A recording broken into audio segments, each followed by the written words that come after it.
8월 17일 정치회의 시작합니다. 국민의힘이 윤석열 전 검찰총장 측의 반발로 논란이 됐던 내일 토론회를 취소하기로 했습니다.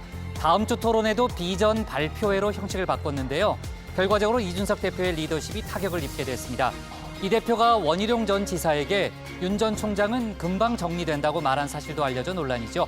이런 가운데 오늘 대선 출마를 선언한 홍준표 의원은 토론이 겁나면 사퇴하라고 윤 전 총장을 저격했습니다.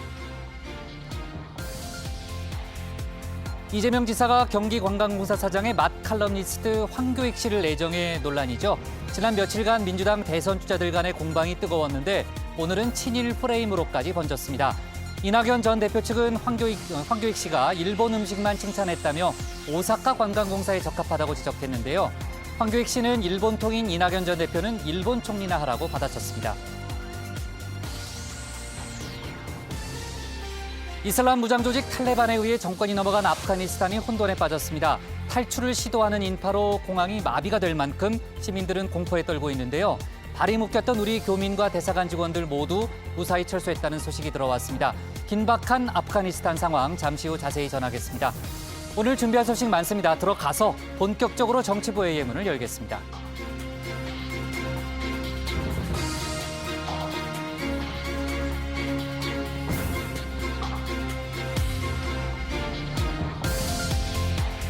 국가대표 정치뉴스쇼 정치부회의 시작하겠습니다. 오늘도 신체커 박마커, 류 실장, 조멘토, 백반장, 그리고 정치부회의 애청자 정회원 분들과 함께하겠습니다. 자, 중요한 속보는 바로 반영하면서 회의를 진행하겠고요. 신체커 나가서 이제 발제 준비하면 되고요. 류 실장, 연휴 잘 보냈어요? 네. 집콕했죠? 네. 네. 믿을게요. 네. 국민의힘 홍준표 의원이 오늘 대선 출마 선언을 했잖아요. 아까 저도 얘기했는데 이제 윤석열 전 총장에 대해서 상당히 이제 비판 발언을 많이 했는데 반면 출마를 접은 후보도 나왔네요. 네, 그렇습니다. 오후에 나온 속보인데요. 국민의힘 김태호 의원이 걸음을 여기서 멈추려 한다면서 대선 출마를 포기를 했습니다. 지난달 15일에 출마를 선언한 뒤 33일 만인데요. 김 의원은 이번 대선 국면에서 제 역할에 대한 국민의 평가는 이미 끝난 듯하다면서 정권 교체를 위해 새로운 쓸모와 역할을 찾겠다고 했습니다. 주전자도 나르고 또 선수 어깨도 주무르고 선수들이 더 높이 도약할 수 있게 기꺼이 무릎을 꿇고 엎드리겠다 이런 말도 덧붙였습니다. 네, 그러니까 출마를 접은 후보는 처음 나온 건데요. 주전자도 나르겠다라는 그런 입장을 밝혔고요. 그럼 국민의힘 대선 후보가 몇 명이 되는 거죠? 네, 김 의원이 이제 사퇴 의사를 표명을 하면서 대선 출마를 한 국민의힘 후보는 13명이 됐습니다. 아직도 13명이네요. 상당히 네. 많군요. 자, 좋습니다. 국민의힘과 국민의당 간의 합당이 무산되는 등 연휴 동안에 많은 일이 있었고요. 그 후 폭풍이 오늘도 이어지고 있습니다. 이따가 자세히 좀 얘기를 해볼 거고요. 신혜원의 뉴스픽5부터 오늘의 정치부회의 출발하겠습니다.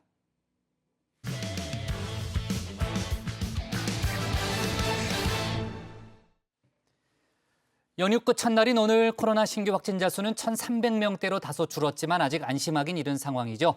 그만큼 검사량도 줄었기 때문입니다. 정부는 연휴 여파를 주시하면서 휴가 후 직장에 복귀할 때는 선제 검사를 꼭 받아달라고 요청했습니다. 자, 코로나 소식 그리고 조금 전에 얘기했던 대로 아프가니스탄 상황이 지금 심상치 않죠. 관련 내용까지 뉴스픽5에서 짚어보겠습니다. 네, 연휴간 충전한 에너지를 모아서 오늘도 열심히 준비했습니다. 뉴스픽5 시작해보겠습니다. 자, 오늘의 픽은요. 연휴주의보 그리고 혼돈의 아프간, IT 대지진, 고국풍으로 구미 3세 침모, 징역 8년 이렇게 잡았습니다. 자, 꿀맛 같던 광복절 연휴가 끝났습니다. 월요병 대신에 화요병을 앓던 하루였는데요. 코로나 신규 확진자 수는 1,373명, 2주 만에 1,400명 미치지만 방심은 금물입니다. 이번 주에 휴가를 마치고 일상으로 돌아오는 지금부터가 4차 유행의 중대한 변곡점이 될 수 있다고 많은 전문가들이 지적을 하고 있습니다. 일터로 복귀하기 전에 정상 유무와 관계없이 반드시 진단검사를 받아주실 것을 거듭 요청드립니다. 휴가철과 연휴 기간 동안 사회적 이동량이 많았습니다. 네, 저희 반장들도 매일매일 검사를 하고 있습니다. 이 연휴 기간에 검사량이 줄었을 뿐이지 확산세가 잡힌 건 아니라는 설명입니다. 오히려 이걸 기점으로 확산세가 더 커질 위험성이 있는데요. 광복절 연휴 김포공항 이용객은 27만 9천여 명, 또 제주도를 찾은 관광객은 15만 명에 달합니다. 사서 보니까 시청이 아니어서 시간적 여유가 있어서 코로나 이런 거 좀 걱정은 안 돼요. 걱정 많이 되죠. 아무래도 4단계 격상돼서 조심해야 되죠. 근데 그냥 해수욕장 원래 갈 계획이 없었어가지고. 광복절 연휴 광화문은 차벽과 펜스로 둘러싸였습니다. 경찰이 광장으로 향하는 길목을 막자 곳곳에서 실랑이가 벌어졌고요. 결국에 집회 참가자들은 시청역 주변에 모여서 큰 소리로 애국가를 불렀습니다. 노마스크 차림도 여럿, 약속했던 1인 시위는 찾아볼 수가 없었습니다. 아니 그러니까 비키라고 그냥 지나간다고 이제 집회를 하는 똥을 싸도 왜? 자, 가자. 자 가보소. 아니 말이 아니고 혼자 간다 가잖아. 비키봐.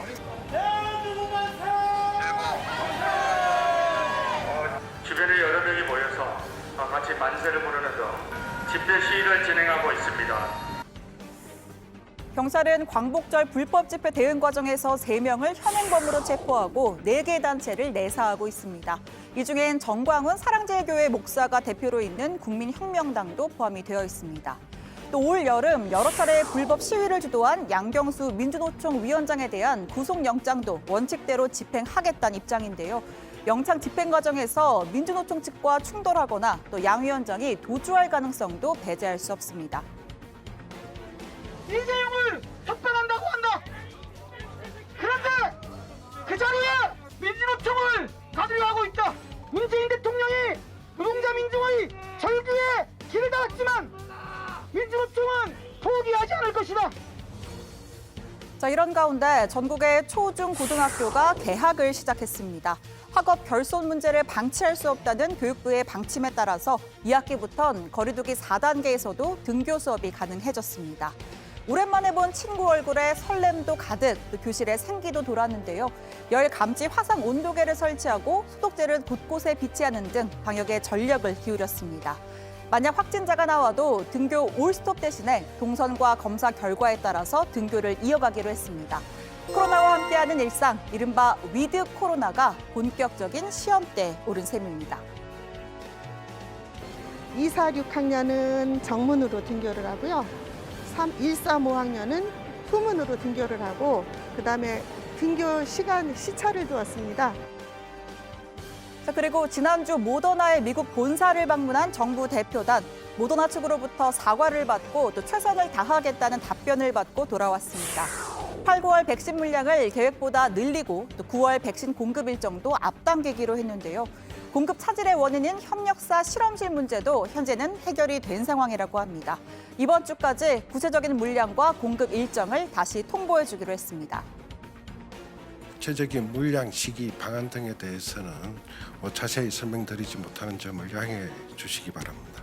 이번 주까지라 하면은 이번 주말을 생각하시면 될 것 같고요. 자, 두 번째 픽으로 가볼까요? 두 번째는 혼돈의 아프간입니다. 지난 주말 국제사회를 뒤흔든 소식이죠. 아프가니스탄이 이슬람 무장 조직 탈레반에 함락됐습니다. 탈레반은 예상을 초월하는 속도로 수도 카불로 진격해왔고 곧장 대통령 군까지 장악했습니다. 2001년 9.11 테러 이후 미국의 공습에 정권을 넘긴 지 20년 만입니다.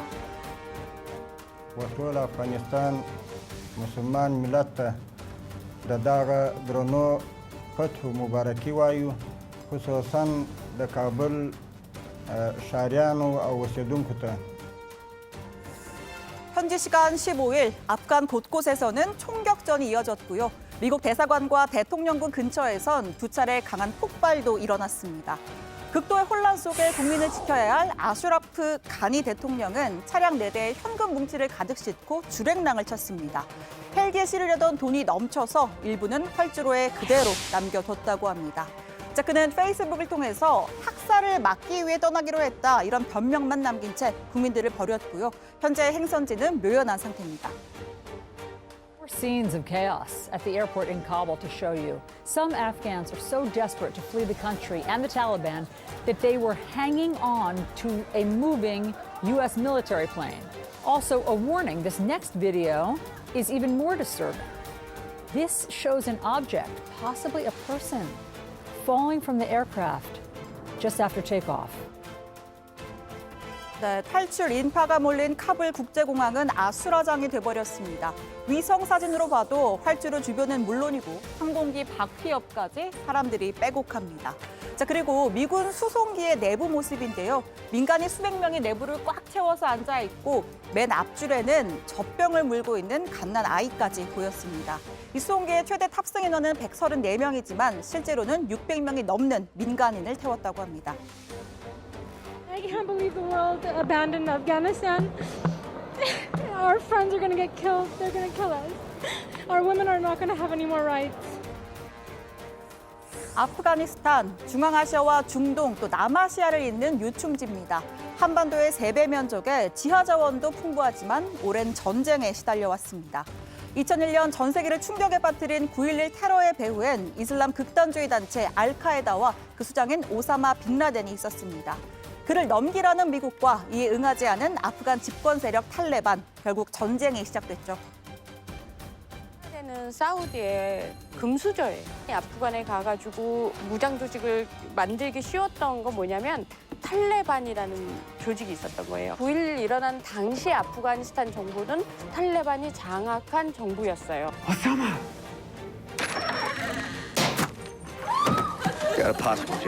사실 이 습격 작전으로 오사마 빌라덴이 사살되는데 그 최후가 상당히 좀 허무해요. 빈라덴이라는 가시적인 목표 하나가 제거됐을 뿐이지 테러가 종식된 것도 아니고 이렇게 많은 사람이 여전히 희생되고 있는 것. 세대한 어떤 상황을 보여주는 것이고 10년 만에 이뤄낸 오사마 빈라덴 사살, 하지만 끝이 아닌 시작이었습니다. 탈레반은 산악지대 곳곳에 숨어들어 미군에 대항했고 자국과 세계 곳곳에서 테러를 자행했습니다. 아프간의 민주국가를 건설하겠다라던 미국은 20년간 무려 2,600조 원을 쏟아부었고 2014년 오바마 전 대통령이 처음으로 철군 카드를 꺼내 들었습니다. 지난 4월 바이든 대통령이 철수를 공식 발표했고 5월부터 철군이 시작됐죠. 탈레반은 20년의 공백이 무색하게도 불과 3개월 만에 정권을 탈환하면서 건재함을 과시했습니다. How many more generations of America's daughters and sons would you have me send to fight Afghanistan's civil war? How many endless rows of headstones at Arlington National Cemetery?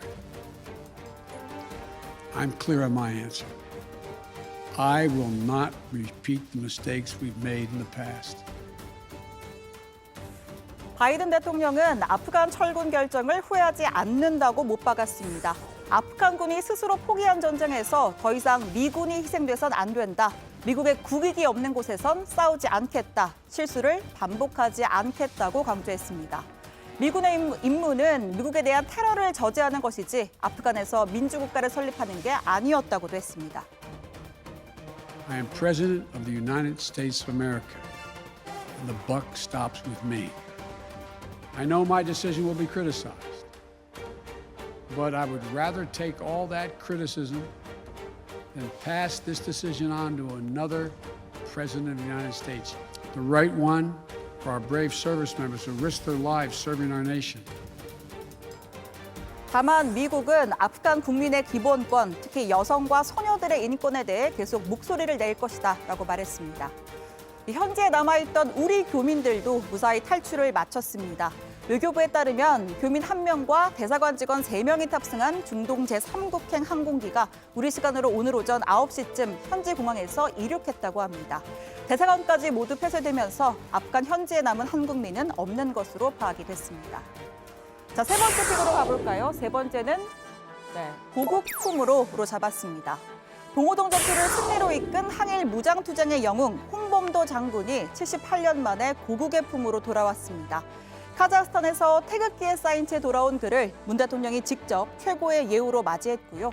건국 훈장 중에 최고 등급인 대한민국장도 수여했습니다. 전투와 청산리 전투가 있은 지 100년 만입니다. 장군께 드리는 건국 훈장 대한민국장은 대한민국의 영광인 동시에 장군의 정신을 기리겠다는 굳은 다짐입니다. 자, 지금 보시는 이 사진은 유해 봉환에 맞춰서 공개가 된 홍범도 장군의 유일한 생전 사진입니다.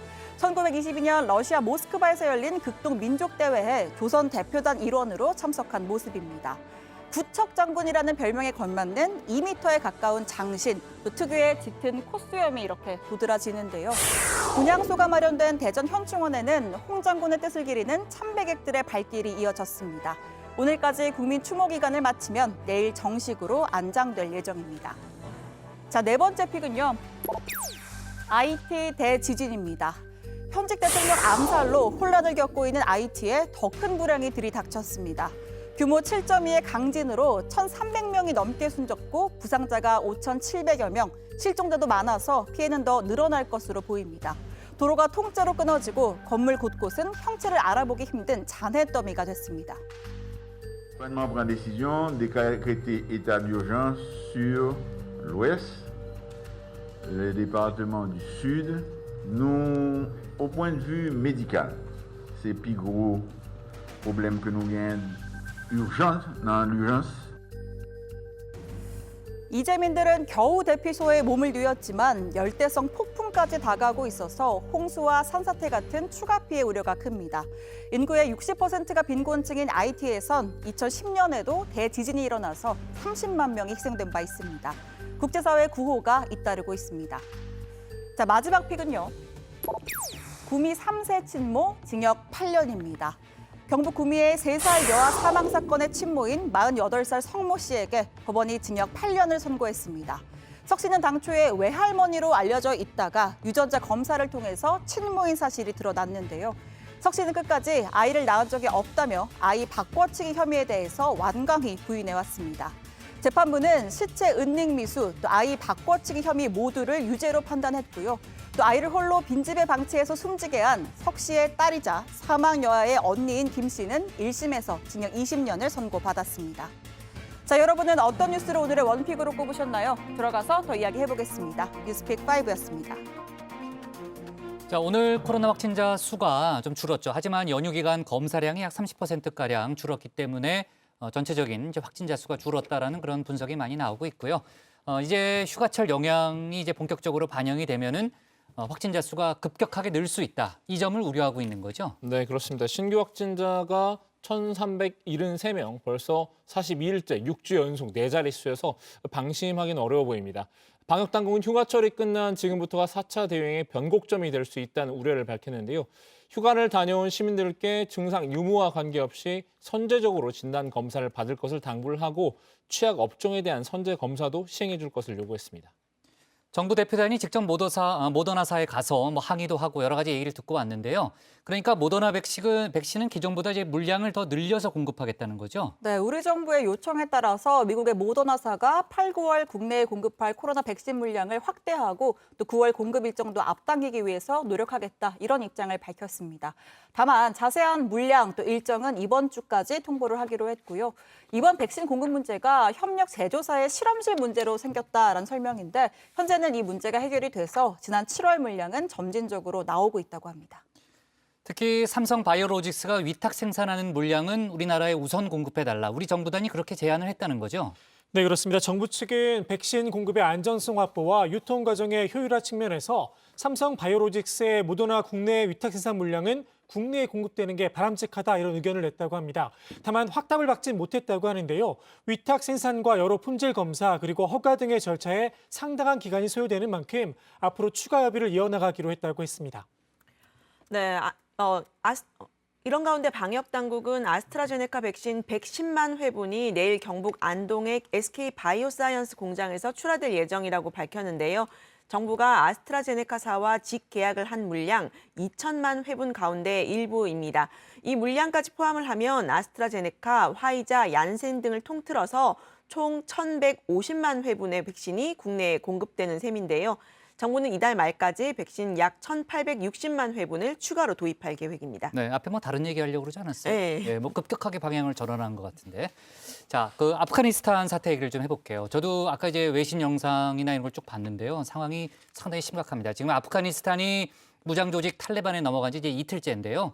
현지는 거의 좀 아수라장인 이제 그런 모습들이 이제 군데군데 발견이 되고 있는데 정확하게 현지는 지금 어떤 상황이에요? 이렇게 외신들이 지금 현지 상황을 전해 오고 있는데요. 영국 가디언지는 그 수도 카불에서는 탈레반 조직원들이 경찰차를 탈취해서 순찰하는 가운데 거리에서 여성이 사라졌다라고 보도를 했습니다. 또 미국 월스트리트 저널은 탈레반 조직원들이 카불 거리를 장악을 하고 정부 관리의 집과 사무실, 언론사를 수색하면서 공포와 두려움이 퍼졌다고 전했는데요. 탈레반 곳곳에 검문소를 세우고 아프간 경찰과 미군이 버린 차를 탈취해서 탈레반 깃발을 달고 타고 다니면서 순찰하고 있다고 합니다. 네, 이런 가운데 뉴욕타임즈, 또 워싱턴 포스트, 월스트리트 저널 이런 미국의 3대 주요 언론사들이 공동 서한을 내고 바이든 대통령에게 아프간에서 위험에 처한 언론인들 대피를 도와달라 이렇게 SOS를 보냈다고 합니다. 이 공동 서한에 따르면 세계 언론의 기자와 직원 또 가족 등 204명이 카불에 갇혀서 목숨이 위태로운 상황이라고 합니다. 공항에서 이제 비행기에 매달린 시민들의 모습도 저희가 볼 수 있었고요. 또 거리에 민간인들까지 사상자가 계속 나오고 있는 그런 상황인데 아까 이제 신채커도 얘기했지만은 대통령이 뭐 그야말로 빛의 속도로 가장 먼저 도망쳤다는 거죠. 네, 현지에서 이제 아프간 엑소더스가 벌어지고 있는 모습 이제 발제해서 많이 보셨는데요. 아프간의 아슈라프 가니 대통령은 자동차에 현금을 가득 싣고 국외로 도망을 쳐서 국제사회의 분노를 사고 있습니다. 차 내에 현금을 가득 실었고요. 헬기에도 실으려 했지만 다 들어가질 않아서 일부는 활주로에 줄줄 흘리고 떠났다라고 하는데요. 행선지는 보도가 지금 엇갈리고 있습니다. 러시아 스푸트니크 통신은 그가 오만으로 갔다고 하고 또 카타르의 알자지라 방송은 우즈베키스탄으로 향했다 이렇게 전하고 있습니다. 반면에 아프간 최초의 여성 교육부 장관이죠. 랑기나 하미디는 수백만 소녀들을 위해 싸울 것이라며 현지에 머물고 있는데요. 탈레반이 대통령궁을 점령한 날에도 사무실에 출근해서 직원들을 달랬다고 합니다. 하미디 장관은 어린 시절 소련의 아프간 침공으로 파키스탄의 난민촌으로 생활하다가 미국 유학길에 올랐고요. 부친은 지난 2011년 탈레반의 자살폭탄 테러로 숨졌다고 합니다. 네. 자, 탈레반이 권력을 잡으면서 특히 이제 여성 인권 문제가 상당히 심각한 이슈가 되고 있는 상황이죠. 자, 오늘 신채커가 고르는 원픽은 뭡니까? 네, 오늘은 국제뉴스 아프간으로 네, 잡겠습니다. 혼돈의 아프간, 바이든 철군 결정 후회 없다입니다.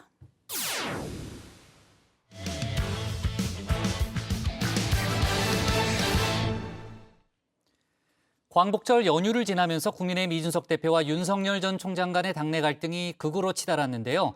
오늘 최고위원회에서는 논란의 핵심이었던 내일 대선주자 토론회를 취소하는 쪽으로 결정했습니다.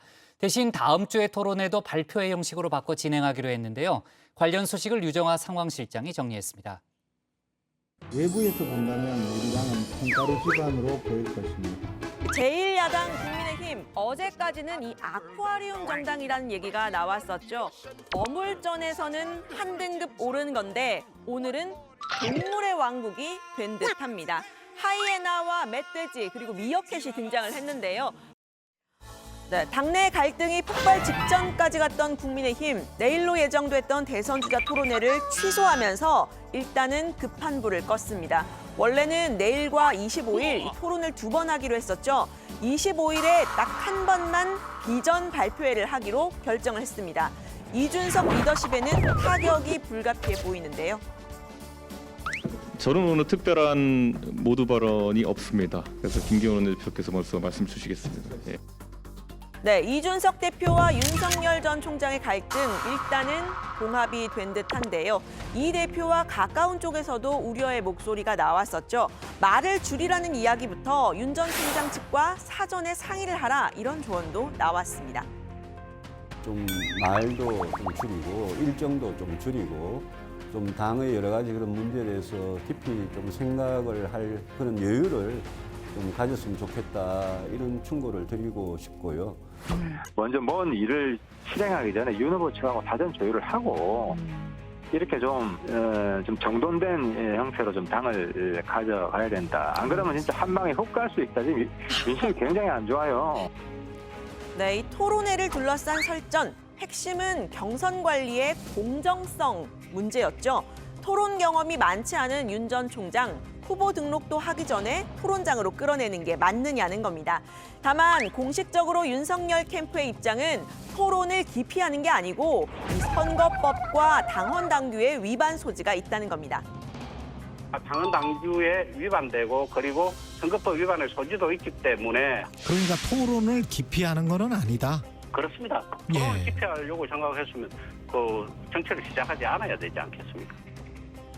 네, 하지만 당 안팎에서는 이 대표가 특정 후보를 옹호하는 것 아니냐, 또 여기에 더해서 윤 전 총장을 잡으려고 토론회를 기획한 것 아니냐, 이런 의혹까지 제기가 되고 있는데요. 사석에서 그런 이야기를 했다는 겁니다. 지지율 1위 후보에 대해서 이렇게 곧 정리된다, 이렇게 또 토론회 2번이면 끝장을 볼 수 있다, 이렇게 이야기하고 있다면 이거는 좀 본분에 벗어난 일이라고 생각하거든요. 후보 등록 이전에 윤석열 총장을 정리하고 가겠다는 생각이었다면 그런 문제가 좀 있지 않나요? 네, 이 내용은 조금 뒤에 이야기를 해보도록 하고요. 토론을 피할 거라면 대선에 나오지 말았어야 한다. 윤 전 총장 등을 연일 직격하고 있는 후보도 있습니다. 유승민 전 의원입니다. 지금 일부 후보들이 말만 하면 실수를 하고 또 캠프에서 변명을 하고 감추기에 급급하고 이러다 보니까 최대한 아마 감추고 싶은 거 아니냐는 건데 토론이 그렇게 겁나고 토론도 못할 그런 후보들이라면 저는 기초부터 차근차근 밟고 오시든지 아니면 나오지 말아야 하는 거 아니냐. 네, 유승민 전 의원과 이준석 대표의 관계, 이번 공정성 논란의 핵심이라고 할 수 있을 텐데요. 이 대표가 이른바 박근혜 퀴즈로 이렇게 발탁이 되기 전부터 유승민 당시 의원실에서 인턴으로 일을 했고요. 또 바른정당과 바른미래당까지 이른바 새보수, 보수혁신의 길을 함께 해왔습니다. 이준석 대표의 지난 3월 재보선 직전 발언이 도마 위에 오르기도 했는데요. 안철수 서울시장 되고 윤석열 대통령 되면 어떡하냐 이렇게 얘기하더라고. 지구를 떠야지. 나는 대통령 만들어야 될 사람이 있다니까. 누구? 유승민. 내가 잡을 거야. 네, 유승민 전 의원은 오히려 역차별을 걱정하고 있다고 하죠. 그때는 자기가 당대표 될 줄도 모르고 재밌게 하느라고 유튜브 나가서 그런 모임입니다만은 이준석 대표 지금 당대표인데 지구를 떠나면 안 되고 지구를 떠나실 방법도 없고요. 저는 역차별만 안 당했으면 좋겠습니다. 네, 윤 전 총장 측은 이 후발주자들이 토론회를 요구하고 지지율에서 우위에 있는 후보들이 토론회를 기피하는 건 과거에도 있었던 일이라고 주장을 했습니다. 막상 토론회를 하게 되면 윤 전 총장에 대한 걱정, 기우라는 게 드러날 거라고도 자신을 했는데요. 그러면서 다른 야권 후보들의 과거를 들춰냈습니다. 막상 토론회 뚜껑을 열고 나니까 토론으로 가장 크게 손해를 봤던 건 끝장 토론을 주장했던 안철수 후보였던 기억도 나거든요. 지난 2017년도 대통령 선거에서 홍준표 후보가 토론으로 득점 포인트를 많이 올렸는가 생각해보면 저는 별로 그렇지 않다고 생각을 하거든요. 네, 지난 2017년 대선 때 바로 이 모습을 염두에 둔 듯한데요. 문 후보께 묻겠습니다. 제가 갑철수입니까? 안철수입니까? 다시 한 번요. 갑철수입니까? 안철수입니까? 무슨 말씀이시죠? 아니, 갑철수입니까? 안철수입니까? 그것도 무슨 말씀인지 모르겠네요. 갑철수래. 저 사퇴하셔야 된다는 그 입장에는 변함이 없습니다. 그래서 보지 않고 저는 카메라 보고 국민께 말씀을 드립니다. 안 의원님, 이리 보고 말씀하시죠. 국민들이 참 조잡스럽게 생각합니다. 네, 이준석 대 윤석열 이 감정 싸움으로도 번지는 모양새인데요. 핵으로 떠오른 건 이준석 대표의 이 휴대전화입니다. 원희룡 전 지사는 이 대표가 본인과의 통화에서 윤석열이 금방 정리된다 이렇게 말했다고 했는데요. 지난 12일에 이 대표가 상주에 있을 때 했던 통화라고 합니다. 이준석 대표가 윤석열이 금방 정리된다라는 워딩을 내가 직접 들었다고 기사가 났던데 사실이냐? 난 사실이다. 내가 왜 거짓말을 하겠냐? 그래서 그게 무슨 뜻이냐? 나는 해석을 안 붙이겠다. 그냥 있는 그대로다. 네, 원 전 지사는 이 대표가 자동 녹음되는 전화기를 사용하니까 녹음 파일도 있을 것이라고 했다 이렇게 말을 했는데요. 김재원 최고위원입니다. 김 최고위원은 경선의 공정성이 이렇게 문제가 되면 심리적인 경선 불복이 생긴다라고도 했는데요. 앞서 윤 전 총장 측이 봉사활동 보이콧을 제안했다 이렇게 폭로하기도 했던 원 전 지사. 지금은 윤 전 총장과 함께 이 대표 비판에 전면적으로 나선 셈입니다.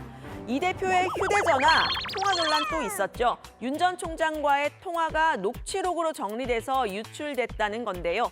윤석열 캠프의 신지호 정무실장의 이준석 탄핵 논란으로 두 사람의 갈등이 극에 달했을 때입니다. 역시 지난 12일인데요. 이때 2분간 했던 통화에서 이 대표가 이 통화를 녹음을 해서 언론에 흘린 것이 아니냐라는 주장이 제기된 겁니다. 윤 전 총장은 불쾌감을 숨기지 않았는데요. 국민의힘이라는 제1야당이 그 최전선에서 정권 교체를 이루어내야 하고 그렇기 때문에 국민의힘부터 먼저 공정과 상식으로 단단하게 무장되어야 한다. 저는 그렇게 생각하고 있습니다. 네, 이 대표는 페이스북에 해명을 했습니다. 녹취 파일 자체가 없고 또 구두로 전달된 부분이 정리돼서 문건으로 만들어진 것으로 보인다. 이렇게 말을 했는데요. 유출됐다는 녹취 파일이 존재하지 않으므로 당연히 작성하고 유출된 녹취록도 존재하지 않는다. 대화가 길지 않아 대부분의 내용이 취재 과정에서 언론인들에게 전달됐고 그런 구두로 전달된 부분들이 정리돼 문건화된 것으로 보인다. 네, 이 대표는 본인이 특정 후보에 대한 지지 발언을 했다는 것도 사실이 아니라고 반박했습니다. 윤 전 총장의 감정을 엿볼 수 있는 부분일까요? 유승민, 홍준표 후보가 대정부 비판보다 윤석열을 향한 팀킬에만 몰두하고 있다. 이준석 대표가 두 사람과 함께 윤석열 저격조 마당새로 뛰고 있다. 이런 내용이 담긴 페이스북 글에 좋아요를 눌렀다가 취소를 하기도 했는데요. 이 야당 대표와 야당 대선 주자 1위의 싸움 어디로 흘러가게 될까요? 한 언론의 조사에서는 이준석 대표가 윤석열 전 총장을 제치고 야권의 가장 영향력 있는 인물 1위로 뽑히기도 했습니다. 대선을 200일 앞둔 시점에 이 대선 주자보다 야당 대표가 더 관심을 끈다는 조사, 이례적인 결과이긴 합니다. 다만 이런 다툼에서 윤 전 총장의 인지도가 높아지고 있다, 이런 주장도 나왔는데요. 제가 볼 때는 이준석 대표가 윤석열 후보를 어마무시하게 키워주고 있습니다, 지금. 아니, 결과적으로 그렇다는 얘기예요. 다른 후보 이름은 나오지도 않고 있어요. 이준석, 윤석열만 나오고 있어요. 언론에서요. 네, 이 정미경 최고위원은 윤 전 총장이 2030의 지지를 얻고 있는 이 대표를 포용을 해야 하고 또 이 대표의 입장에서 성장을 하려면 윤 전 총장에게 예의 바르게 해야 한다, 이런 의견을 냈는데요. 결국은 대선을 앞두고 원팀이 될 수 있는지가 관건일 듯합니다. 당내 갈등이 여론조사 지지율에 어떤 영향을 미쳤는지는 들어가서 더 이야기를 해보도록 하고요. 오늘 발제는 이렇게 정리합니다. 국민의힘 내일 토론회 취소, 감정 싸움으로 번지는 이준석 대 윤석열. 네, 지난주부터 국민의힘 내일 토론회를 앞두고 여러 가지 일들이 좀 있었고요. 아까 이제 윤석열 전 총장이 이준석 대표를 비난하는 SNS 글에 이제 좋아요를 눌렀다고 했잖아요. 그 부분은 이제 윤석열 캠프에서는 계정을 관리하는 이제 관리자, 실무자의 실수였다라는 그런 해명을 내놨습니다. 자, 그리고 조금 전에 들어온 속보를 보니까요. 윤석열 전 총장이 오늘 특별한 일정이 없는 줄로 알고 있었는데 김종인 전 비대위원장과 점심 회동을 같이 했다는 그런 속보가 조금 전에 들어왔네요. 아무래도 이제 당 내부 상황이 좀 혼란스러우니까 관련된 얘기를 좀 나누고요. 또 캠프 운용에 대해서도 조언을 구했다라는 그런 보도가 좀 나오고 있고, 국민의힘에 입당한 지 약 보름 만에 이제 김종인 전 비대위원장을 만나서 여러 가지 얘기를 들은 걸로 일단 보입니다. 관련된 좀 더 자세한 내용이 나오면요, 저희가 이따나 또는 내일 좀 추가로 설명을 좀 하고요. 자, 그나저나 이제 국민의힘이 오늘 오전에 최고위원회에서 내일 토론회를 전격적으로 취소를 했습니다. 다음 주에 예정됐던 토론회도 발표회 형식으로 완전히 바꾼다는 거죠? 네, 논란이 됐던 경선준비위원회 주도하에 토론회 전부 취소하는 것으로 결정을 했습니다. 말씀하신 대로 다음 주에 하기로 했던 25일 토론회도 비전 발표회로 바꿔서 하기로 했습니다. 윤석열 캠프의 김병민 대변인은 국민의힘 경선 버스가 본격 출발하면 후보자 간 토론이 자주 열리게 될 예정이다. 윤 전 총장 역시 국민과의 대화를 기초로 한 당내 토론에 적극적으로 임할 것이다 라고 말했습니다. 네, 아무래도 이제 토론을 기피하는 거 아니냐라는 그런 여론이 있기 때문에 아마 적극적으로 토론에 임할 것이라는 얘기를 좀 강조한 것 같고요. 이따가 이제 주민에서도 저희가 살펴보겠지만 홍준표 의원 같은 경우에 윤 전 총장을 또 저격하기도 했죠. 류 실장, 근데 아직도 갈등의 불씨가 남아있다는 얘기가 나오는 건 왜 그런 거예요? 네, 이 선관위원장 인선 문제가 남아 있는 건데요. 지금 토론회를 기획했던 경선준비위원회 대신에 본격적으로 경선에 들어가게 되면 당의 선관위가 꾸려지게 됩니다. 이 선관위를 누가 맡을 것인가 이 문제인데요. 이준석 대표는 현재 경선준비위원장인 서병수 의원을 임명하려 하려는 것으로 알려지고 있죠. 토론회에서 논란을 빚고 이렇게 한 만큼 일부 캠프에서는 반대 의사를 내비치고 있습니다. 서병수 위원장님의 동생분인 서범수 그 의원께서 이제 당대표 비서실장을 하고 계시거든요. 여러 가지 사항들 때문에 공정하지 않을 것이다. 중립성을 잃었다. 그리고 경선준비위원장을 하시면서 이제 또 소위 후보자 토론회를 강행하시려고 하는 것 등 뭐 여러 가지 사항들 때문에 그런 비판을 받고 있는 게 아닌가라고. 서병수 의원은 이 대표의 비서실장인 서범수 의원과 친형제인데요. 아무래도 이 대표의 입김이 강해질 수 있다는 우려가 나온 겁니다. 당 지도부 최고위에서도 반대 입장이 나왔는데요. 김기현 원내대표가 제시했던 절충안, 토론회 대신에 발표회를 여는 방안에 대해 서 의원이 반대했던 부분을 문제 삼았습니다. 윤석열 캠프에서 이거는 공정하지 않다라고 말할 수 있잖아요. 그러니까 이제 그 부분에 대해서 제가 봤을 때도 충분히 그럴 수 있다라고 생각이 드니까 그 부분은 그거는 강행하기는 좀 어려워 보입니다. 네, 요즘 이제 여론조사 결과가 참 많이 나오고 있는데 저희가 이제 계속해서 소개를 하고 있잖아요. 근데 좀 들쭉날쭉한 그런 조사들이 많습니다. 오늘 나온 조사를 보면요. 지금 저희가 얘기했던 당내 갈등이 지지율에 영향을 미쳤다. 이런 분석을 내놨더라고요. 네, 그렇습니다. 데일리안이 여론조사 공정과 실시한 양자대결 조사에 따르면 윤석열 대 이재명 대결에선 윤 전 총장이 43.4%로 41.3%인 이 지사에게 2.1%포인트 차로 앞선 걸로 나타납니다. 다만 지난주 5.1%포인트 차로 윤 전 총장이 앞섰던 것과 비교하면 격차는 줄었는데요. 윤 전 총장은 이낙연 전 대표와의 대결에서도 45.2% 대 40.9%로 오차 범위 내에서 앞서는 걸로 나타났습니다. 신채거, 윤석열 전 총장의 광복절 행보가 일부 논란이 되고 있죠. 네, 그렇습니다. 윤석열 캠프가 공식 페이스북 계정에 올린 게시글이 문제가 된 겁니다. 윤 전 총장이 광복절을 맞아서 서울 효창공원 내에 있는 의열사를 찾았는데요. 안중근 의사 영정에 술잔을 올리는 사진을 올리면서 윤봉길 의사의 발언을 인용하고 윤봉길 의사의 그 깊은 뜻을 담은 술 한 잔을 올립니다. 이렇게 적은 겁니다.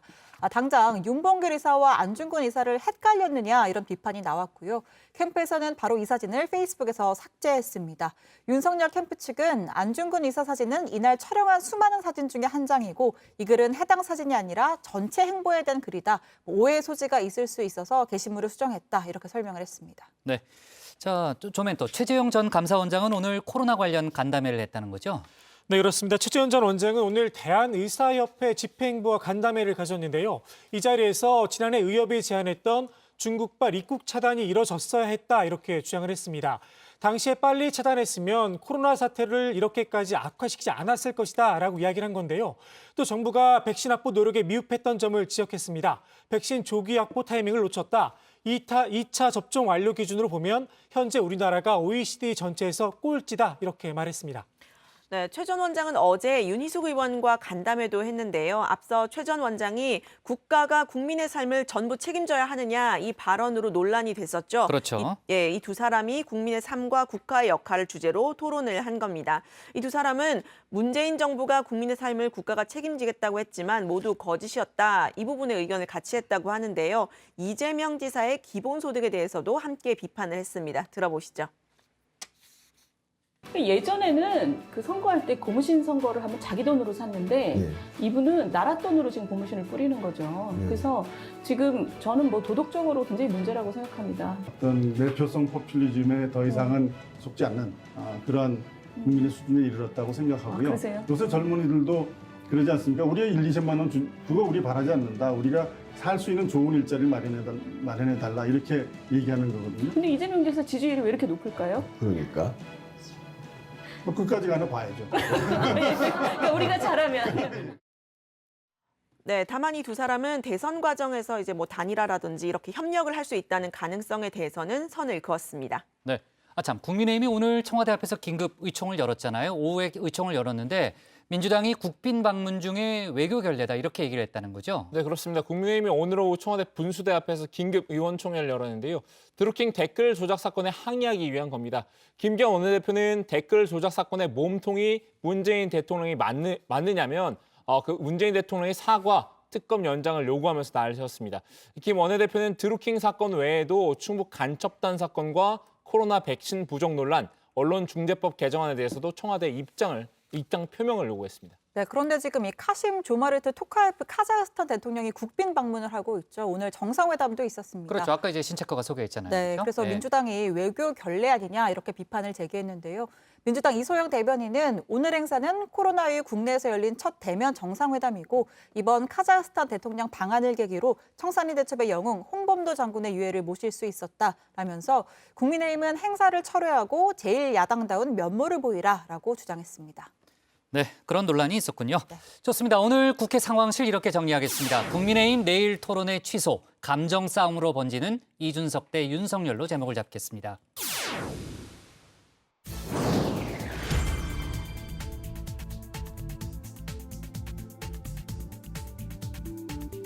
놓쳐선 안 될 뉴스들을 쉽고 빠르게 전해드리는 백다혜의 이 시각 다정입니다. 지금 시각 5시 16분인데요. 이 시각 다정의 소식들 오늘도 먼저 키워드로 살펴보겠습니다. 네, 오늘은 신혜원 뉴스체커에게 물어볼 텐데요. 어떤 키워드가 눈에 띄나요? 사실 저희들은 연휴를 쉬었지만 백반장은 아침엔까지 진행을 하면서 좀 힘든 한 주를 보내고 있잖아요. 힘 빼지 않고 바로 고르겠습니다. 비밀보장 위반 맞을까요? 감사합니다. 제가 준비한 첫 번째 소식의 키워드 비밀보장 위반입니다. 지난 12일 해군에서 성추행을 당한 부사관이 숨지는 사건이 있었죠. 이와 관련해서 해당 부대 상관 2명이 비밀보장 위반 혐의로 입건됐습니다. 이들은 피해자를 면담했던 중령과 피해를 최초로 보고받은 상사로 알려졌습니다. A 중령은 피해자가 다른 부대로 옮긴 뒤 일부 부대원들에게 피해 사실을 언급한 것으로 전해졌습니다. 또 B 상사는 피해를 보고받고 가해자에게 주의를 주는 과정에서 피해자가 신고자임을 알게 한 혐의를 받고 있는데요. 피해 사실 노출을 꺼렸던 피해자가 마음을 바꿔서 정식 신고를 한 점을 고려하면 성추행 가해자가 상사에게 경고를 받은 뒤 피해자에게 2차 가해를 했을 가능성도 제기되고 있습니다. 다음 소식의 키워드는 보훈의 걱정입니다. 충북 보훈군에서 중국인을 중심으로 한 외국인들의 농지 취득이 잇따르고 있는 것으로 나타났습니다. 보훈군에 따르면 2018년부터 지난 7월까지 관내 186필지 64만 6천 제곱미터를 외국인이 사들였다고 하는데요. 매입 비용은 147억 원에 달하는 것으로 전해졌습니다. 그중에서 중국인의 토지 소유 비중은 72%로 가장 많았는데요. 특히 신흥 종교 집단 소속의 귀화 중국인들이 농업법인을 만들어서 매월 땅을 사들이는 것으로 전해졌습니다. 보훈군 주민들은 이러다가 농사를 지을 땅이 없어지는 거 아니냐며 걱정하고 있다고 하는데요. 보훈군 관계자는 현재 법령으로는 외국인들의 토지 매입을 규제할 방법이 없다며 관련 부처에 규제 방안을 건의하기도 했습니다. 또한 지역 주민과 연대해서 외국인들의 토지 거래 현황을 계속 감시할 계획이라고 밝혔습니다. 마지막 소식의 키워드 보겠습니다. 담뱃불 때문인데요. 지난주 충남 천안의 한 아파트 지하 주차장에서 출장 세차 차량이 폭발하면서 주변에 있던 차량 660여 대가 불에 타는 사고가 발생했죠. 차에는 가스통에 실려 있었는데 운전자가 담뱃불을 붙이려 하자 폭발했다고 진술한 것으로 알려졌습니다. 해당 화재로 운전자는 온몸에 2도 화상을 입었고 피해액은 19억 원으로 집계됐습니다. 경찰은 정확한 사고 경위를 파악하기 위해서 국립과학수사원과 합동감식을 진행할 계획입니다. 지금까지 이 시각 다정회 백다혜였습니다. 네, 백반장 속보 잘 챙겨서요. 이따 다시 한번 만나도록 하고요. 다음은 박주루 마커의 주민으로 가겠습니다.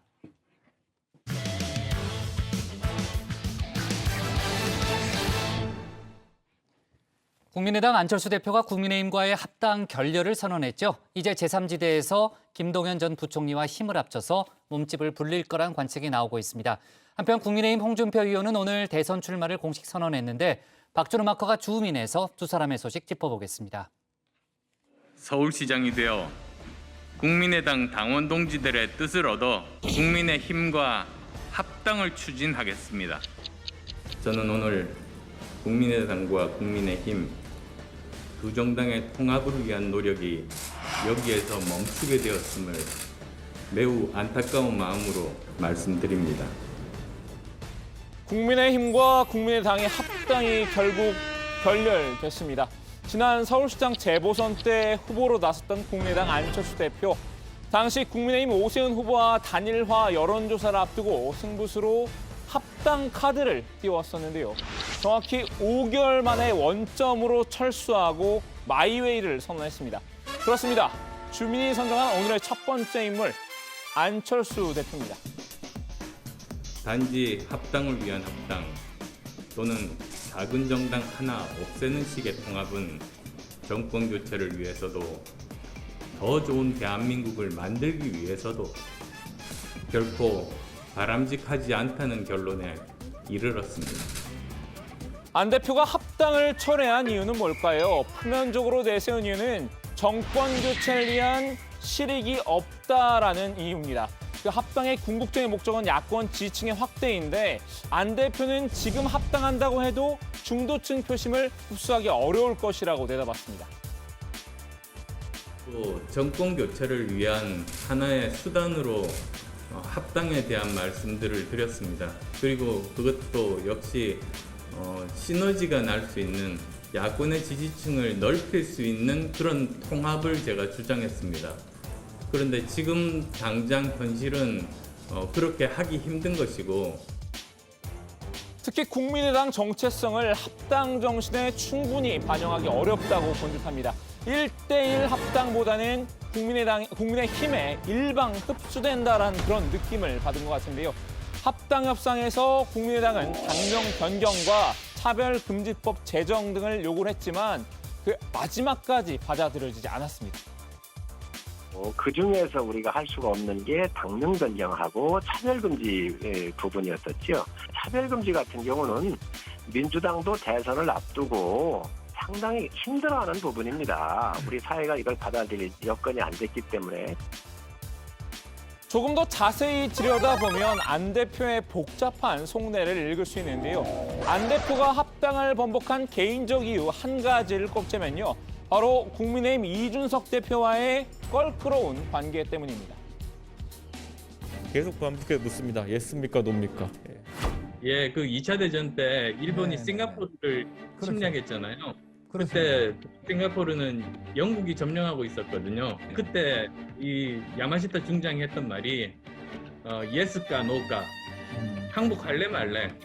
이준석에게서 일본군 전범이 연상된다고 하면은 국민의힘은 그렇다면 2차 대전 때 일본군 정도 된다고 인식하는 것입니까? 상식을 벗어나는 발언입니다. 사과하십시오. 두 사람 원래 그다지 사이가 좋지 못했는데요. 합당 과정에서도 갈등이 표출됐습니다. 사적인 감정이야 둘째치고 설사 합당을 했다 하더라도 문제는 그 다음입니다. 안 대표가 국민의힘 경선 버스에서 조기 하차할 가능성이 크기 때문인데요. 안 대표 이미 몸값이 현저히 낮아진 상황이죠. 국민의힘 내 지지 기반도 미약합니다. 합류해봤자 차기 대선의 불쏘시개로 쓸 수밖에 없다는 정치적 현실을 고려했을 텐데요. 그 결과 국민의힘 컷오프 통과에 힘을 쓰느니 독자 노선을 걷는 게 낫다는 계산이 선 거겠죠. 그럼 앞으로 안 대표 앞에 놓인 시나리오는 뭘까요? 우선 내년 대선을 3자 구도로 만들어서 레이스 막판에 야권에 캐스팅 보트를 주겠다는 심산인 듯한데요. 안 대표는 곧바로 제3지대에서 세불리기에 나설 전망입니다. 연대의 대상으로는 김동연 전 경제부총리가 꼽히는데요. 사실상 야권 제3지대에서는 대표님과 김동연 전 부총리 두 분만 남았다 이런 분석들이 있는데요. 두 분이 손을 잡으시거나 이런 가능성도 좀 모색하고 계신가요? 국가의 미래를 생각하고 그리고 더 좋은 대한민국을 만들겠다는 생각을 가지신 분들이라면 어떤 분이든 만나서 의논할 그런 자세가 되어 있습니다. 실제로 두 사람이 손을 잡을 경우 스윙 보터들이 제3지대로 흡수될 가능성이 거론되고 있습니다. 김종인 전 국민의힘 비대위원장도 비슷한 예측을 내놨던 바 있습니다. 안철수 대표가 대선 출마를 완전히 접고 김동연 전 부총리와 함께 세력화에 나선다면 제3세력으로서의 가능성이 있을 수 있어요. 안 대표가 합당하지 않고 대선도 출마한다고 하면 일말의 가능성도 없습니다. 김 전 위원장 제3지대 세력화 성공을 위해서 한 가지 단서를 달긴 했군요. 안 대표가 대선 출마 욕심을 내선 안 된다고 말이죠. 그런데 안 대표 그럴 생각은 또 없어 보입니다. 그래서 출마와 관련해서는 따로 입장을 조만간 정리를 해서 밝히실 예정이고요. 예. 얼마 전에 제가 출연해서 말씀드렸다시피 제3지대에 안철수 대표가 대선 출마하는 것이 필요하다라는 것이 저의 견해이고 어디까지나 권은희 원내대표의 사견이라고 밝히긴 했지만요. 안 대표와의 어떤 교감도 없이 이런 발언을 했을 가능성은 아무래도 낮겠죠. 안 대표가 어떤 결정을 내릴지는 좀 더 두고 보기로 하고요. 이제 두 당의 합당은 물 건너갔지만 그래도 마지막까지 연대를 추진하겠다는 사람이 있습니다. 주민이 선정한 오늘의 두 번째 인물, 국민의힘 홍준표 의원입니다. 안철수 대표는 어차피 단독 출마는 안 할 겁니다. 제가 당 후보가 되면 안 대표와 합당을 하지 않더라도 과거 DJP 연대처럼 세력 간의 연대로 정권 탈환에 나서도록 추진하겠습니다. 홍 의원 오늘 대권 도전을 공식 선언했는데요. 출마 선언 이후 질의응답 시간에서 한 말입니다. 정권 교체를 위해서는 국민의 당과 어떤 형태로든 힘을 합쳐야 한다고 본 것 같은데 그럼 홍 의원이 대선 재수를 결심한 이유 잠시 살펴볼까요?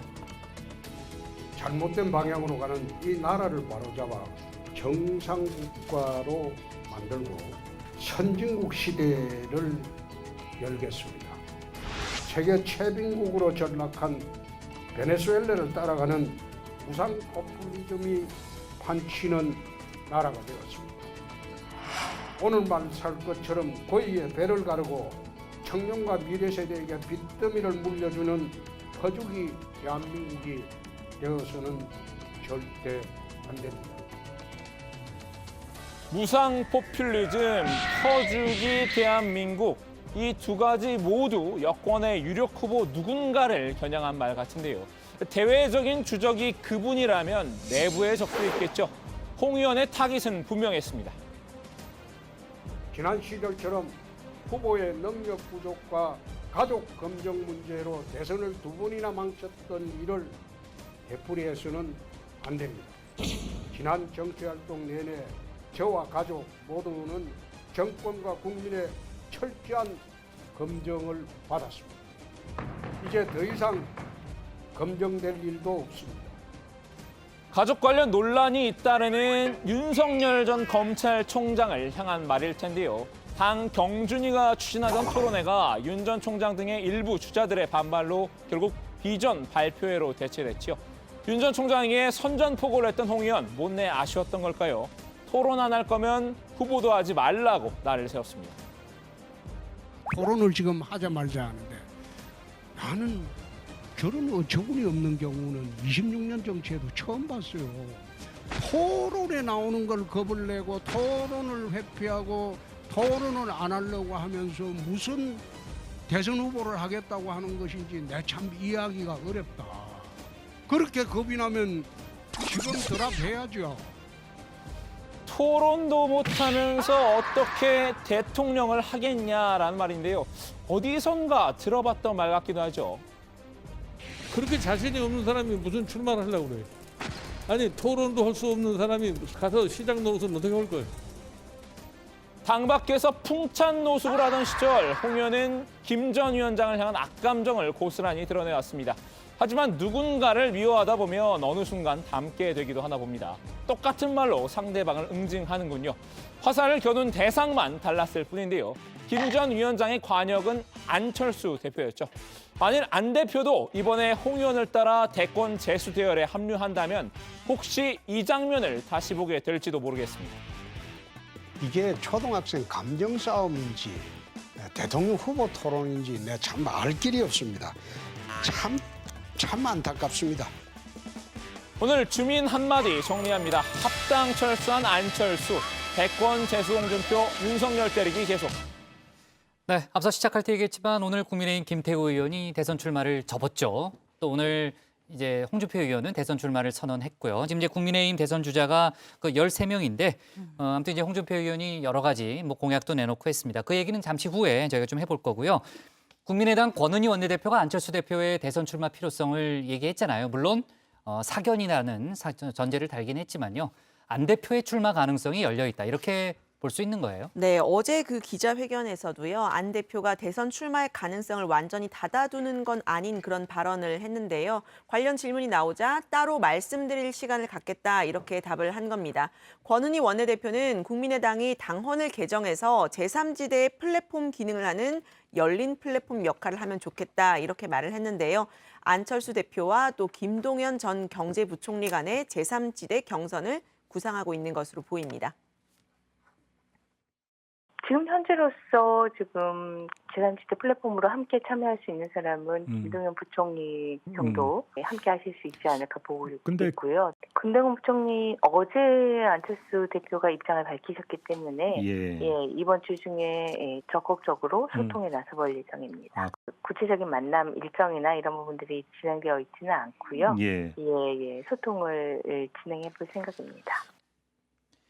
안철수 대표가 국민의힘과의 합당 결렬을 선언한 것을 두고 합당 공약을 뭐 번복했다 이런 논란이 있잖아요. 뭐 안철수 대표로서 이제 부담이 되는 대목인데 만약에 이제 대선 출마를 선언하면은 불출마 약속도 어기게 되는 건데 혹시 뭐 관련된 언급이나 해명 같은 게 있었어요? 네, 권은희 원내대표는요. 그런 비판은 국민의힘 입장에서 해석한 것이다 이렇게 반박을 했습니다. 안철수 대표는 더 나은 정권 교체를 위해서 합당을 약속했고 서울시장에 출마하면서는 당선된다면 대권에 출마하지 않겠다. 1년짜리 서울시장 하지 않겠다라는 약속을 했다면서 현재 상황에 대입되는 말은 아니라고 했습니다. 또 지금의 상황이 변했고 안 대표의 입장을 국민들께서 충분히 이해해 주실 수 있을 것이다라고 기대했습니다. 네, 제3지대 후보가 캐스팅 보트로서 영향력을 행사할 수 있을 것이라고 내다봤는데요.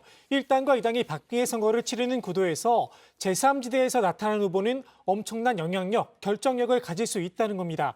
특히 합당 추진 과정에서 이준석 대표가 보여준 태도로 인해서 제1야당에 실망한 중도층을 끌어오겠다는 계산도 깔려 있습니다. 처음부터 합당에 반대 의사를 내비쳤던 우리 당내 한 10% 안팎의 당원들에게 이준석 대표께서 그 반대 명분을 선사한 셈이 된 겁니다. 국민의 힘이라고 하면 제가 보기에는 아직까지도 적폐니 뭐 그런 세력으로 좀 생각하는 분들, 치부하는 분들 계시잖아요. 과거 적폐나 뭐 신적폐 세력과는 차별화된 제3의 정당은 반드시 필요하다. 이런 생각을 하는 국민들이 점점 늘어나고 있다고 봅니다. 안 대표는 대선 출마 관련된 입장도 조만간 정리해 밝힐 예정인데요. 합당 추진 때처럼 전국을 순회하면서 당원들의 의견을 직접 수렴하는 방안을 검토 중인 것으로 전해졌습니다. 구체적 일정은 코로나19 상황을 고려해서 결정한다는 방침입니다. 네, 권은희 원내대표 얘기도 들어봤지만요. 안 대표 측에서는 김동연 전 경제부총리를 뭐 적극적인 연대 대상으로 지금 기대하고 있는 그런 분위기인데요. 김동연 전 부총리 역시 뭐 대선 출마 관련된 여러 가지 움직임이 좀 본격화되는 그런 분위기로 보입니다.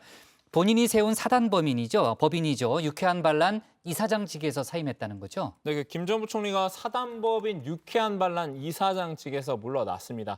유쾌한 반란은 김 전 부총리가 세운 비영리 법인으로 그 인재 양성과 사회 기업 활동을 주로 하는 곳인데요. 본격 대권 행보를 위한 결정인 것으로 보입니다. 김 전 부총리는 오늘 페이스북을 통해서 제 신상에 변동이 생겨 알려드린다. 얼마 전 유쾌한 반란 이사장을 사임했다라면서 앞으로 제 행보를 감안할 때 비영리법인 대표직을 계속 맡는 것이 적절치 않다고 생각한다라고 밝혔습니다. 네, 또 김 전 부총리는 2019년 12월에 유쾌한 반란을 설립한 후에 최선을 다했다. 우리 사회의 혁신과 사회적 이동, 소통과 공감을 만드는 사업을 추진했다면서 무보수 봉사, 투명한 재정 운영, 정부로부터 일제 지원 안 받기 등 약속도 지켰다고 강조를 했습니다. 또 유쾌한 반란에서 시니어 인턴이라는 새로운 자리를 맡겼다면서 앞으로도 즐거운 마음으로 사업과 행사에 참여해서 봉사하겠다고 덧붙였습니다. 이어서 같은 이유로 한국방송대학교 석좌 교수 자리도 내려놓았다고 밝혔습니다. 네, 오늘 대선 출마 선언을 한 홍준표 의원 얘기 조금 더 이어가 볼게요. 홍 의원이 오늘 상당히 다양한 공약을 쏟아냈죠. 네, 홍준표 의원이 오늘 출마 선언에서 로스쿨, 의학전문대학원, 또 국립외교원 제도를 폐지하고 사시와 행시, 외시, 또 의과대학을 부활시키겠다 이런 공약을 내놨습니다. 또 사정기구를 개혁하겠다라고 했는데요. 국가정보원의 대북정보 수사 기능을 유지하되 국익 수호를 위해서 해외 분야를 크게 강화하겠다라고 했습니다. 검찰은 공소유지를 위한 보안수사 기능만 유지하도록 하고 공수처는 폐지하겠다고 했고요. 경찰 국가수사국을 독립시켜서 한국형 FBI로 만들고 모든 수사의 중심이 되게 하겠다고 했습니다. 동 의원은 외교안보 분야의 기조도 바꾸겠다고 밝혔습니다. 한미일 자유주의 동맹을 강화하고 한미가 나토식 핵 공유 협정을 맺어서 북한의 핵 위협을 근원적으로 대체하겠다면서 국방 부분은 해병대를 해군에서 다시 독립을 시켜서 4군 체제로 군을 개편하고 미래 전자전 시대에 걸맞게 모병제와 지원병제로의 전환을 추진하겠다 이렇게 말했습니다. 미디어 방송 관련 공약으로는 KBS와 MBC를 민영화해서 민간 방송 시대를 열겠다 이런 구상을 내놨습니다. 네, 아무래도 국민의힘 신입생들과의 차별화를 위해서 구체적인 공약을 강조하는 것 같다 이런 얘기가 좀 나오고 있네요. 좋습니다. 오늘 주민 제목 이렇게 정리하겠습니다. 합당 철회한 안철수, 대권 재수 홍준표, 윤석열 견제 집중으로 제목을 잡겠습니다. 다음은 조익신 멘토의 톡 쏘는 정치를 진행하겠습니다.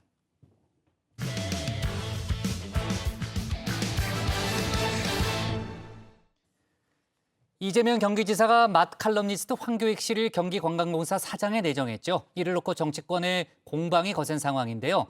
때 아닌 친일 공방으로 오늘 번졌습니다.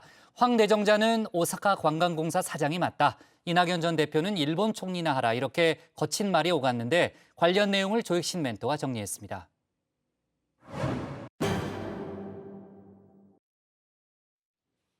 경기관광공사 사장으로 내정된 맛 칼럼니스트 황교익 씨. 그 후폭풍이 거셉니다. 임명권을 쥐고 있죠. 이재명 경기지사에게 집중 포화가 쏟아졌는데요. 경기관광공사가 경기 맛집 공사냐? 당장 전문성에 물음표가 붙었습니다. 특히 경기도 관광이라는 것은 평화 관광이 제1의 핵심적인 목표거든요. 목적이고 목표인데 여기에 일단 부합하지 않고요. 관광 여행 가는 것 중에 반 이상은 먹는 거라 보거든요. 아, 맛집 기행이다. 그렇죠. 왜냐하면 사실은 우리가 뭐 춘천 닭갈비 먹으러 가고 뭐 행성에 한우 먹으러 가는데 맛과 관광을 연결 짓는다면 차라리 식객의 허영만 화백이나 먹방 방송인 이영자 씨가 더 낫다는 이야기까지 나왔습니다.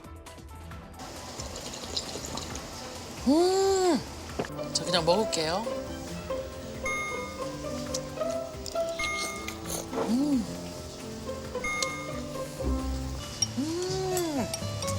맛있어. 막걸리 안주를 최고네. 무지개라는 걸 내가 가끔 먹어봤겠지 서울서도. 근데 이 진짜 맛은 내가 여기 와서 알았어. 앞으로 내 무지개 홍보대사 나갈 거야. 완화된 사장 지원 요건도 도마에 올랐습니다. 황 씨를 안치기 위해 맞춤형 인사가 이뤄진 게 아니냐는 지적입니다. 관련 분야 5년 이상 근무자라든가 공무원 4급 이상 또 이에 상당한 직위에서 근무한 경험이 있었죠.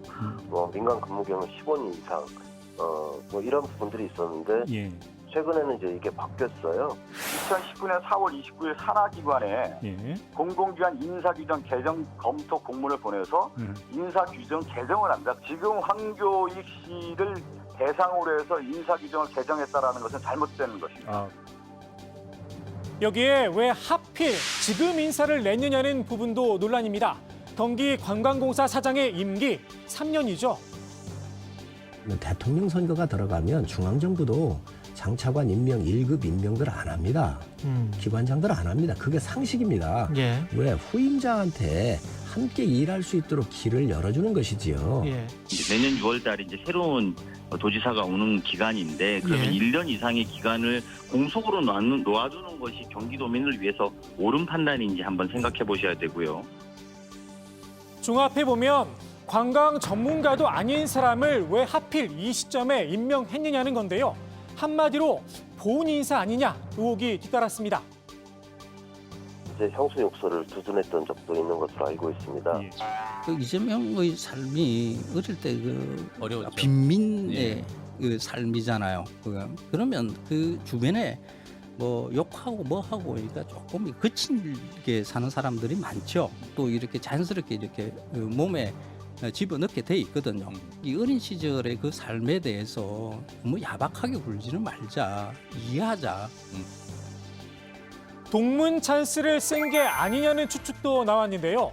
이 지사와 황 씨, 중앙대 선후배 사이기도 하죠. 마산 오셨으니까 맛있는 거 많아요. 근데 선배님이 또 그 맛 전문이잖아요. 그렇죠. 이번 인사를 놓고 정세균 캠프는 최순실 씨까지 소환했는데요. 네 사람 챙기기가 공정 세상은 아니라며 이 지사의 예전 발언을 그대로 돌려줬습니다. 자기 가까운 사람 옆에다가 다 이렇게 포진해가지고 그 사람들 다 한 자리씩 주고 이러면 그 잘못하면 손실이 되지 않습니까? 보훈 인사 논란에 황교익 씨가 직접 입을 열었습니다. 저는 이재명 지지자가 아니다. 한마디로 일축을 했는데요. 문재인 지지자인 제가 문재인 정부에서 보훈을 받았으면 받았지 이재명 경기도 정부에서 보훈을 받을 일이 없다는 겁니다. 황 씨 논란 때문에 갑작스레 KBS 사장 후보군에 부상을 했죠. 방송인 김어준 씨도 엄호 사격에 나섰습니다. 포인트가 제가 보기엔 잘못했다고 생각하는 대목이 황교익 씨는 소위 이재명 지지자가 아니에요. 아마 이제 욕설을 이해한다 그 발언 때문인 것 같은데 그게 횟수로 4년 전 얘기입니다. 보훈을 할 거면 그때 했어야죠. 황교익 씨를 둘러싼 논란, 황 씨 개인에 대한 공세로도 번졌습니다. 일본 도쿄나 오사카 관광공사에 맞을 뿐이 아닌가라고 생각이 돼요. 그거는 무슨 말씀이실까요? 뭐 일본 음식에 대해서 굉장히 높이 평가를 하고 한국 음식은 거기에 아류다, 카피를 해온 거다라는 식의. 한때 온라인에서 시끄러웠죠. 친일 논란을 끌어들인 겁니다. 야, 평양에서는 사람들이 야끼니쿠를 많이 먹더라. 불고기라는 단어가 야끼니쿠에서 왔다. 소육이거든요. 불것을 소자에다가 고기. 근데 그런 걸 설명하다 보면 친일파가 되는 거군요. 그걸 설명을 했다고 해서 친일이 되는 거예요. 황 씨도 가만히 있진 않았습니다. 친일 프레임 씌우기다 즉각 반발했는데요. 이낙연은 일본 총리하라 강하게 맞받았습니다. 일본 정치인과의 회합에서 일본 정치인의 제복인 연미복을 입고 있는 사진을 본 적이 있다며 이낙연은 일본 총리에 어울린다는 겁니다. 무지개 반살당한 이낙연 전 대표, 반응은 이랬습니다. 친일 프레임을 자기한테 씌우는 건 아니다. 이런 행사에 가서 연미복을 입은 사진이 있지 않냐. 이런 그것은 네네 논평할 가치가 없습니다. 이재명 지사의 이번 인사를 놓고 황교익 리스크란 평가도 나오는데요. 캠프 내부에선 내정을 철회하느냐 그대로 밀고 가느냐 의견이 팽팽히 맞서고 있다고 합니다. 정치권 일부에선 이번 논란이 이 지사의 의도된 한수가 아니냐 이런 이야기도 나옵니다. 내가 황교익을 밀어붙여도 비판은 비판이고 그거 어차피 하는 놈들이 하는 거고 그러나 친문이나 그 강경 그 민주당 지지층들은 역시 이재명 중심으로 똘똘 뭉쳐야 되겠다. 이런 식의 저는 표심의 결집 효과에서 굉장히 저는 의미가 있다는 생각이 듭니다. 유시민 이사장이나 뭐 이회수 작가 나 이런 분들이면 아마 이 말이 일리가 있어요. 왜냐하면 뭐 당원들한테도 소심이 있고 황교익 이분은 사실은 당원들이나 아니면 정치적으로는 그렇게 영향력이 있는 분은 아니에요.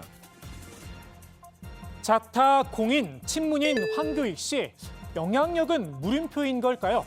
친문 표심 민당 경선에서 중요한 변수이긴 합니다. 당내 친문 의원들 아직 중립을 지키고 있는 상황인데요. 대표적인 친문 모임이죠. 민주주의 4.0 의원들이 이런 성명을 내놨습니다. 특히 기본소득에 대해서는 치열한 논쟁이 필요합니다. 오랜 논쟁이 있었지만 문제가 있어서 어느 나라도 채택하지 않은 제도입니다. 장기적인 연구 과제로 검토해 볼 수 있지만 당장 국가 정책으로 시행하기에는 위험합니다. 이낙연 캠프는 한마디로 반색을 했습니다. 당내 무게추가 반 이재명으로 쏠리는 신호탄이 아니냐는 겁니다. 아무 편을 들지 않는 의원들이 굉장히 많거든요. 그중에 지금 상당 숫자가 민주주의 4.0의 포진에 있고 민주주의 4.0의 이 결론, 향배 이런 건 당내 경선과 본선에서 굉장히 중요한 바로미터가 될 겁니다. 반면 이재명 캠프에선 불쾌감을 내비쳤습니다. 문재인 청와대 자치발전 비서관 출신이죠. 이재명 캠프 김우영 정무특보 단장은 친문을 자처하는 분들 중에 좋은 분들이 많지만 일부 호가호위하는 형들은 정신을 차려라 라고 일침을 놨습니다. 골수 운운하는 분들이 제일 먼저 고무신을 거꾸로 신더라 라면서 말입니다. 정치권 논란의 중심에선 맛 칼럼니스트 황교익 씨, 식객보다는 음식을 비평하는 논객에 가까웠죠. 때문에 조금은 날선 발언을 해봤는데요. 강한 주장엔 불편함이 따를 수밖에 없겠죠. 오늘 톡쏘는 한마디 황교익 씨의 예전 발언으로 대신합니다. 기존의 정보들, 생각들을 뒤집는 말들을 해왔던 거거든요. 제 직업이거든요. 저 연예인 아니에요. 그런데 그 불편함의 그 이면까지 조금씩 생각을 해야 이 사회가 바뀝니다.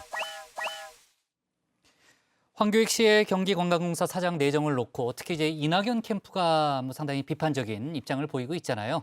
이재명 지사의 인사가 이번만이 문제가 아니다 이런 입장도 보이고 있다는 거죠. 네, 그렇습니다. 이낙연 캠프는 경기도청이 도청 캠프라고 할 정도로 불공정 채용 비리가 있다고 날을 세우는데요.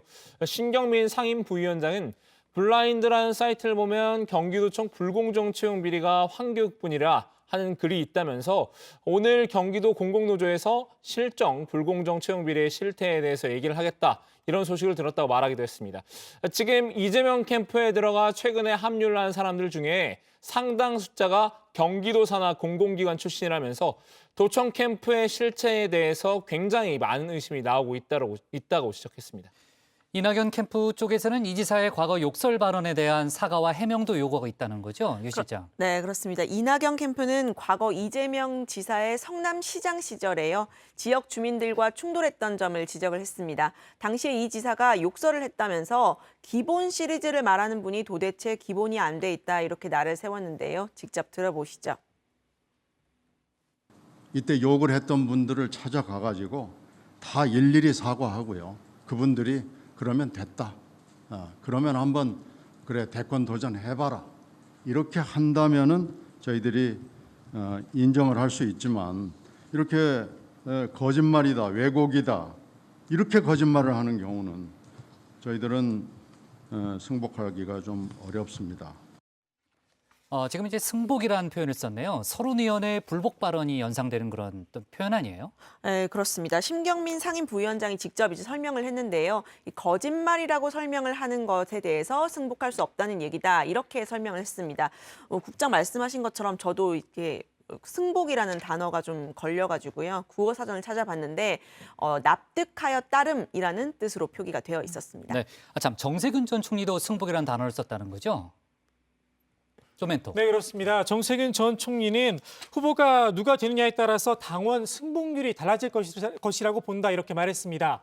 흠없는 사람이 후보가 되면 100% 승복하겠지만 논란이 있는 후보가 되면 이런저런 이유로 빠져나갈 수 있다는 겁니다. 이재명 경기지사가 민주당 대선 후보가 될 경우 지지층 이탈이 있을 수 있다는 의미로 풀이가 되는데요. 다만 정 전 총리는 저야 당연히 승복한다. 제가 백봉신사상 15회에 빛나는 정치인 아니냐며 저같이 점잖은 사람이 경선 불복을 염두에 두는 일은 사전에 있을 수 없다. 선거 불복론엔 선을 그었습니다. 네. 자, 아무튼 아슬아슬한 공방이 이어지고 있는데 이재명 지사는 연일 이낙연 전 총리와 또 정세균 전 총리를 뭐 칭찬하는 뭐 그런 좀 발언을 이어가고 있는데요. 아무튼 여러 가지 내용 이제 오늘 토론회도 있으니까요. 관련 내용 정리해서 내일 추가로 다뤄보겠습니다. 자, 오늘 톡쏘는 정치 이렇게 정리하겠습니다. 황교익 내정 후폭풍 오사카 관광공사 사장이 맞아 또 일본 총리나 하라로 제목을 잡겠습니다.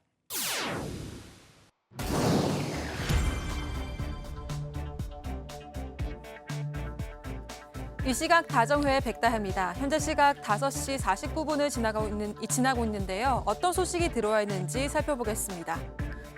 성신여대와 인하대 등 52개 대학이 대학 기본 역량 진단에서 탈락해서 내년부터 3년 동안 정부의 일반 재정 지원을 받지 못하게 됐습니다. 진단에 참여한 285개 대학 중 233개 대학만 문턱을 넘은 건데요. 일반 재정 지원 대학으로 선정된 대학은 내년부터 2024년까지 대학 혁신 지원 사업을 통해 재정을 지원받고 적정 규모로 정원 감축을 추진하게 됩니다. 선정되지 못한 대학들은 연간 40억 원 안팎의 재정 지원이 끊겨서 재정난 심화가 우려되고 있는데요. 미선정 대학들은 오는 20일까지 이의 신청을 할 수 있고 최종 결과는 심의를 거쳐 이달 말에 최종 확정될 예정입니다. 다음 소식입니다. 대만 해협을 둘러싼 긴장이 이어지는 가운데 중국군이 오늘 대만 인근 해역과 공역에서 합동 실전 훈련을 벌였습니다. 스이 동부 정부 대변인은 최근 미국과 대만이 잇따라 도발을 감행하면서 중국의 주권을 침해하고 대만 해협의 평화와 안정을 파괴했다고 비난했는데요. 이번 훈련에 대해 대만 해협의 안보와 국가 주권 수호를 위해 필요한 행동을 하는 것이라면서 외부 세력의 간섭과 대만 독립 분열 세력의 도발에 대한 엄정한 대응이라고 강조했습니다. 네, 이어서 잠시 후 썰전 라이브에서는 황교익 경기관광공사 사장 내정을 두고 이낙연 전 대표 측과 황교익 씨 간의 설전이 벌어졌습니다. 토론회가 취소된 국민의힘에서는 이준석 대표가 윤석열 전 총장은 금방 정리된다고 말해 논란이 일고 있죠. 갈수록 격렬해지는 경선에 대해 여야 의원들의 뜨거운 토론이 예정돼 있으니까요. 많은 시청 부탁드리겠습니다. 지금까지 이 시각 다정회 백다희였습니다. 오늘 정치부에는 여기까지 하겠습니다. 저희는 내일 오후 4시 반에 다시 찾아뵙겠습니다. 토론회 좀 챙겨요. 네, 살짝 보니까 재밌는 것 같더라고요. 아, 그래요? 네.